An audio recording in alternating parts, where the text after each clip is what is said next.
네, 안녕하십니까. 투자전략팀의 조병현 과장이라고 합니다. 오늘은 그 새로운 연준 그리고 금리 그리고 이것들에 따른 어떤 투자 전략에 대해서 한번 생각해보는 시간을 가져보도록 하겠습니다. 최근에 발간한 저희 자료를 바탕으로 오늘 VOD는 진행이 될 거고요. 본격적인 내용 말씀드리도록 하겠습니다.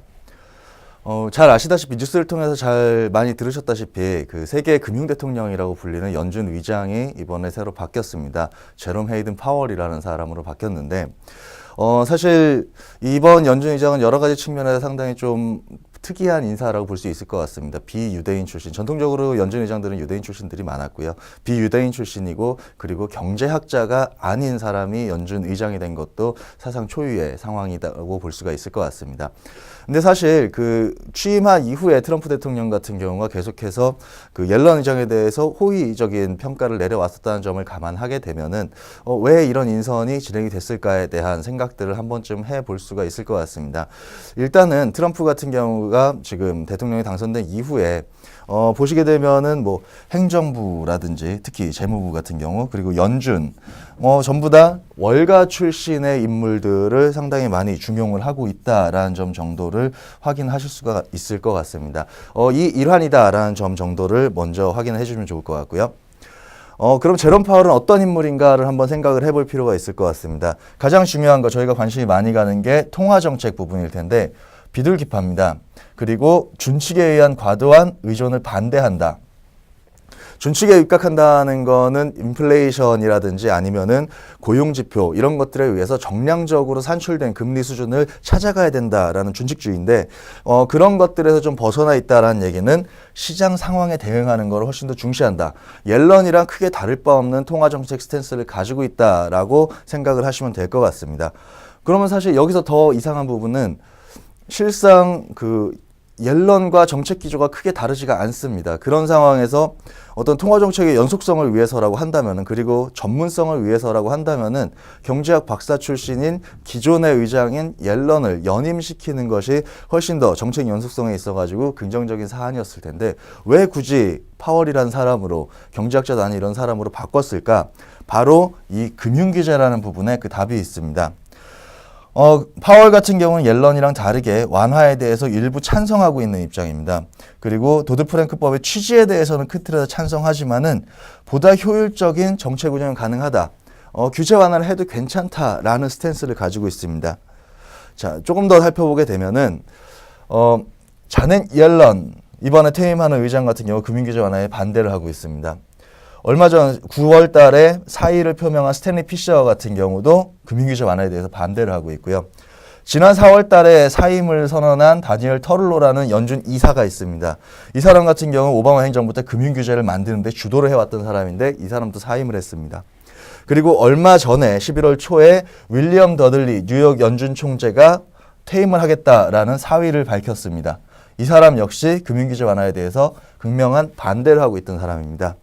결국에는 금융규제를 풀자라는 트럼프의 정책 스탠스에 반대되는 사람들은 모두 사임을 하는 형태로 진행이 된 거고요. 결국에는 남아있는 사람들이나 새로 들어올 사람들, 제롬 파월 규제 완화에 찬성하고 있고 랜달 컬스라는 사람이 이미 부의장으로 선임이 됐습니다. 이 사람 역시도 규제 완화에 찬성을 하고 있습니다. 라일 브레이너드라는 사람 지금 연준 이사 26년까지 임기를 가지고 있는데 이 사람도 찬성하고 있는 입장이고요. 연준 의장은 되지 못했지만은 연준 이사가 될 거라고 전망이 되고 있는 존 테일러 교수라든지 마빈 구프랜드 같은 사람들도 모두 금융규제 완화에 찬성을 하고 있습니다. 결국 지금 연준의 어떤 인사 변화, 인선들 같은 경우는 이제 통화 정책보다는 그 규제 완화, 금융기관들에 대한 규제 완화라는 측면에서 보는 것이 바람직하다. 그리고 내년에 이제 연준 같은 경우에는 금융규제 완화에 보다 적극적으로 나설 것이다라는 생각을 해볼 수 있을 것 같고요. 사실 우리가 그 도드-프랭크법이라든지 볼커룰 뭐 이런 것들을 개정을 하고 트럼프가 뭐 금융 선택법 뭐 이런 것들을 도입을 한다. 이런 것들은 사실 입법부에서 해야 되는 의회 영역이라고 볼 수 있을 것 같습니다. 사실 금융규제 완화는 의회 영역이 상당히 좀 강하게 작용을 한다라고 볼 수 있는데 그럼 도대체 연준이 무슨 상관이 있겠느냐 생각을 해볼 필요가 있는데 법률이 바뀌지 않더라도 연준이 그리고 재무부가 할 수 있는 부분들이 있습니다. 뭐냐면 이 미국의 금융 규제를 담당하는 기관들은 이제 각급 어떤 뭐 선물거래위원회라든지 뭐 증권거래위원회, 뭐 통화감독청 이런 식으로 각 분야들을 세분해서 감독하는 기구들이 있습니다. 근데 이것들을 아우르는 단체가 소비자금융보호국 CFPB라든지 이것들에 대한 협의체 FSOC가 있습니다.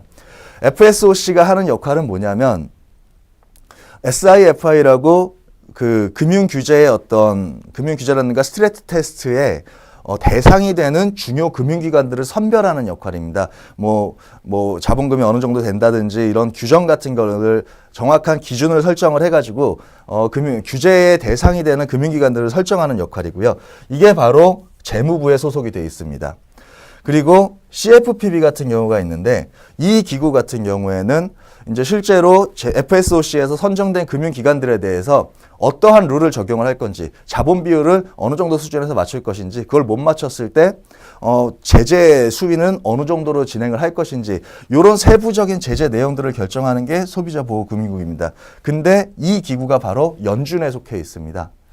결국에는 재무부와 연준에다가 수장들을 전부 다 월스트리트 출신, 금융규제 완화에 찬성하는 사람들을 집어넣음으로써 실질적인 법령 개정 이전에 상당 부분 금융규제를 무력화시킬 수 있겠다. 이렇게 보시면 될 것 같고요. 이런 움직임들이 내년에 좀 더 본격적으로 나타날 수 있겠다라는 말씀을 드릴 수가 있을 것 같습니다. 그러면 금융규제가 완화가 된다면은 결국에는 어떤 움직임, 어떤 결과를 우리가 생각해 볼 수 있겠느냐? 금융기관의 적극적인 수익 추구 움직임이 나타날 것이다 라는 생각을 해볼 수가 있을 것 같습니다. 사실 그 글로벌 금융위기 이후에 2010년대 들어서 가지고 이제 금융규제가 상당히 강화가 됐습니다. 근데 그러다 보니까 미국의 금융주들의 수익성이 회복됐다고는 하지만은 사실 좀 이전 레벨에 비해 가지고는 많이 낮은 수준에 머물러 있습니다. 수익성 추구가 제대로 규제에 막혀가지고 진행이 안 됐기 때문에 수익성 회복은 그렇게 크게 가파르게 이루어지지 않았다는 거죠. 근데 양적 완화 때문에 금융기관들은 투자를 할 수 있는 돈들을 상당히 많이 쌓아두고 있습니다. 초과 지준만 해도 2조가 넘게 쌓여 있는 상황이고요. 결국에는 금융 규제가 완화가 될 경우에 미국의 금융기관들 같은 경우에 수익성 추구를, 수익성 회복을 위한 어떤 움직임들을 적극적으로 가져갈 니즈가 충분히 있고 그럴 자금력도 충분히 가지고 있다라고 보실 수가 있을 것 같습니다. 실제로 보시게 되면은 미국 금융기관들 지금 자산, 에셋 계정이 계속해서 늘어났는데 문제는 늘어난 것들이 만기 보유 계정, 채권 만기 보유 계정만 늘어났지 적극적으로 수익 추구를 진행할 수 있는 거래 계정, 트레이딩 계정 자체는 멈춰 서 있었습니다. 그리고 실제로 보시게 되면은 소유하고 있는 자산의 경우도 국고채나 MBS 지방채 같이 국가에서 어느 정도 보증을 해줄 수 있는 안전자산 성격의 자산들만 매입을 했고 회사채라든가 주식같이 위험자산들에 대해서는 오히려 좀 줄어들었습니다. 결국 규제가 완화되면은 이런 부분들에 대한 투자가 적극적으로 진행이 될 수 있겠다라는 생각을 해볼 수가 있을 것 같습니다. 그리고 또 한 가지 약간 지금까지 논의했던 바에서는 약간 벗어나는 내용이긴 한데, 그 신흥국과 선진국의 그 밸류에이션 차이입니다. 진한색 선이 이제 선진국이고 옅은색 선이 신흥국에 대한 이야기인데, 과거 2000년대 초반 같은 경우만 해도 선진국에 비해서 신흥국이 디스카운트를 상당히 많이 받았습니다. 근데 2000년대 중반 세계화, 선진국 기업들의 세계화가 본격적으로 진행되고 FDI가 신흥국 쪽으로 진행이 되면서 경제 성장이 상당히 가파르게 일어났고 이것들은 둘 간의 디스카운트 레이트를 축소시켜주는 역할을 했습니다. 글로벌 금융위기 수준에서는 거의 비슷한 수준까지 밸류에이션을 받았었죠. 부여를 받았었습니다. 근데 이후에 신흥국의 경제 레벨이 계속해서 성장을 했음에도 불구하고 디스카운트 레이트는 다시 확대되는 모습을 보였었습니다. 그게 2010년, 2011년 이후에 다시 나타난 현상이고요. 결과적으로 이런 얘기들은 결국에는 선진국 금융권에 대한 금융규제가 상당히 강화됐기 때문에 위험자산에 대한 투자들이 제한될 수밖에 없었고 그런 부분들이 이런 디스카운트 레이트의 확대로 연결이 됐다. 결국에 금융규제가 완화가 되면은 신흥국의 밸류에이션이 선진국 쪽으로 많이 따라붙을 수 있는 환경이 만들어질 수 있겠다. 자금 흐름에 있어서 신흥국의 유리한 자금 흐름이 형성될 수 있겠다라는 말씀을 드릴 수가 있을 것 같습니다. 또 한 가지 생각해 볼 수 있는 부분들은 미국 금융권들의 어떤 기업 쪽에다가 기업 대상으로 하는 자금 공여 자체가 상당히 좀 다운 사이클에 들어가 있는 모습이었었습니다. 근데 이런 상황에서 앞서 말씀드린 것처럼 보다 적극적인 수익 추구를 진행할 수 있는 규제 완화가 진행된다라고 하면은 이런 부분들이 이제 회복되는 움직임을 보여줄 가능성이 높아진다라는 생각을 해볼 수가 있을 것 같고요. 대출이라든지 회사채, 증권 투자 이런 부분들이 진행될 수가 있을 것 같고요. 그 얘기는 결국에는 바꿔 얘기하면은 미국 기업들의 자금 조달 환경이 좋아진다. 결국에는 캐펙스가 회복될 수 있는 환경으로 이어질 수 있겠다라는 생각까지 해볼 수가 있을 것 같습니다. 결론적으로 말씀드렸을 때 그 미국 금융기관의 규제 완화라는 것 자체는 자금 흐름에 있어서 신흥국 쪽 위험 자산에 있어서 상당히 유리한 환경을 제공해 줄 수가 있을 것이다라는 생각을 하고 있는 상황이고요. 여기에 더해서 미국 기업들의 투자 지출에 대한 기대치까지도 높여줄 수 있는 상황이다라고 말씀을 드릴 수가 있을 것 같습니다. 한편 통화정책 측면에서 이제 그 규제 완화에 대한 이야기를 일단락 하고요. 그리고 금리에 대한 이야기를 조금 해보게 되면은 어쨌든 연준은 금리를 위쪽으로 올릴 계획이고 시중금리도 최근에는 위쪽으로 방향성을 잡아가고 있습니다. 그렇다면은 이제 금리 상승이 상당히 뭐 부담스럽지 않느냐라는 이야기들이 많았지만은 올해 같은 경우에는 글로벌리하게 봤을 때 금리가 올라간 나라들이 주가 수익률이 마찬가지로 좋았었습니다. 결국에는 금리 상승의 순기능을 보려는 어떤 움직임들이 나타나고 있다라는 생각이고요. 그래서 금리 상승의 순기능이 뭐가 있을까 한번 생각을 해보게 되면 첫 번째로 기업가나 은행들의 투자 심리가 자극된다는 부분입니다. 금리가 하락하다가 저점을 잡고 올라가기 시작할 때 기업가들의 투자 심리가 회복이 되는 모습들이 나타나고 있고요. 뭐 2000년대 들어서도 마찬가지입니다. 금리가 떨어지던 게 바닥을 잡는 모습이 나타났을 때 기업가들의 투자 지출 의사가 회복이 되는 모습들을 확인을 하실 수가 있습니다. 여기에 더해서 금리가 올라갈 때, 금리가 바닥을 잡고 회복될 때 대출 태도를 완화시키겠다라는 은행의 적극적인 대출 태도도 형성이 되는 모습들이 이렇게 반복적으로 나타나고 있습니다.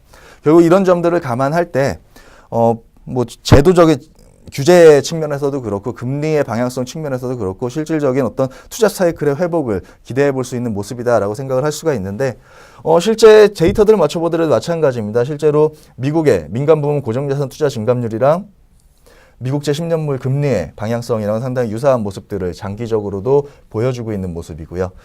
이것들이 사실 미국계 기업들이 미국 내에만 투자를 하거나 이런 것들이 아니기 때문에 글로벌 GDP, 글로벌 투자 사이클과도 상당히 일맥상통하는 모습들을 보여준다라는 점을 확인을 하실 수가 있습니다.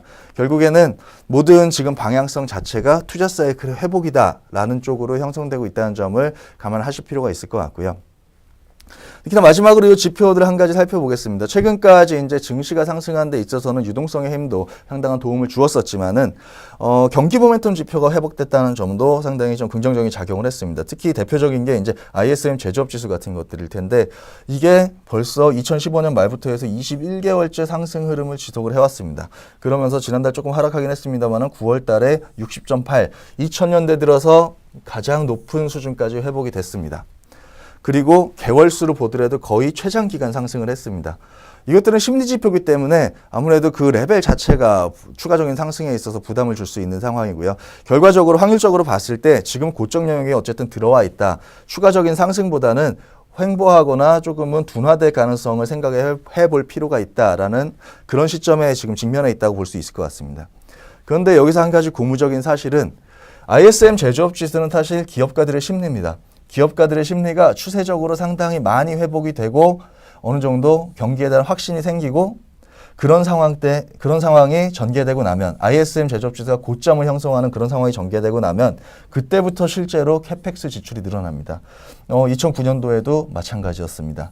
그리고 최근에도 지금 이 부분이 고점 영역이다라는 판단을 한다면은 결국 이 관계들처럼 캐펙스가 회복되는 움직임이 나타날 가능성이 상당히 높다라고 생각을 하고 있고요. 실제로 미국의 비구주 고정자산 투자 같은 경우에 이미 바닥을 통과하고 있는 그런 모습들이 확인이 되고 있습니다. 사실 지금까지 글로벌 투자 사이클의 어떤 하락 이끌었던 부분들, 특히 2014년 유가 급락 이후에 캐펙스 투자를 부진을 이끌었던 섹터들 같은 경우에는 에너지 소재 섹터가 대표적이다라고 볼 수 있을 것 같습니다. 유가 하락에 직격탄을 맞았기 때문인데 이 부분들이 이런 섹터들에서 지금 ROE의 개선이 나타나고 있습니다. 소재 섹터들 같은 경우에는 상당 수준 회복이 된 상황이고요. 결국에는 이런 섹터에 속해 있는 기업들의 어떤 수익성이 회복되고 나면은 그때부터 캐펙스도 증가하는 모습들이 나타난다라는 생각을 해볼 수가 있을 것 같습니다. 우리 산업재 섹터의 주요 어떤 대상 업종들, 그러니까 건설이라든지 뭐 조선 이런 쪽들 같은 경우에 이런 섹터들의 투자 사이클하고 밀접한 연관성 분명히 가지고 있습니다. 그렇기 때문에 이런 쪽에서의 캐펙스 증가 조짐 이런 부분들은 간과해서는 안 될 팩트다라고 볼 수 있을 것 같고요. 투자 사이클과 관련해가지고 또 한 가지 생각해 볼 수 있는 거는 실제로 매크로 측면에서 지표들이 개선되는 모습들을 분명히 보여주고 있습니다. 미국의 자본재 수주액 글로벌 캐펙스랑 상당히 밀접한 연관성을 가지고 있는데 이미 완연한 회복 국면에 들어서 있고 이것들은 결과적으로 기업들의 캐펙스로 연결될 조짐이다라고 볼 수 있을 것 같고요. 우리나라 산업재 수주 사이클 역시도 완만하게나마 회복세를 보여주고 있습니다. 그리고 또 한 가지 이거는 아주 자주 뉴스를 통해서 접하셨을 테지만은 중국의 굴세키 판매량 같은 경우 증감률도 늘어나고 있지만은 판매 대수 자체도 최근에는 5개월 평균 자체가 1만 대를 넘어서면서 상당히 기조적인 회복세, 레벨의 회복세를 보여주고 있는 상태고요. 글로벌 탑티어, 기계류 쪽에서는 글로벌 탑티어라고 볼 수 있는 일본의 공작기계 수주 증감률 벌써 1년째 상당한 호조들을 보여주고 있는 이런 상황입니다. 결론적으로 말씀드렸을 때 미국의 금융규제 완화라는 부분들이 위험자산에 대한 기대치를 높여줄 수 있고 그리고 캐펙스 투자들을 자극할 수 있는 이슈다라는 것들 그리고 실질적으로 캐펙스 투자가 증가할 수 있는 어떤 조짐 같은 것들이 계속해서 확인이 되고 있다는 점 등을 감안을 해봤을 때 내년도는 이제 산업 사이클, 투자 사이클의 회복에 발맞춘 투자 전략을 생각해 볼 타이밍이다라는 말씀을 드릴 수 있을 것 같고요. 그런 관점에서 봤을 때 산업재에 대한 관심들은 계속해서 유지해 볼 필요가 있겠다라는 말씀을 드릴 수가 있을 것 같습니다. 지금까지 긴 시간 경청해 주셔서 감사합니다. 오늘 방송 여기서 마치도록 하겠습니다. 감사합니다.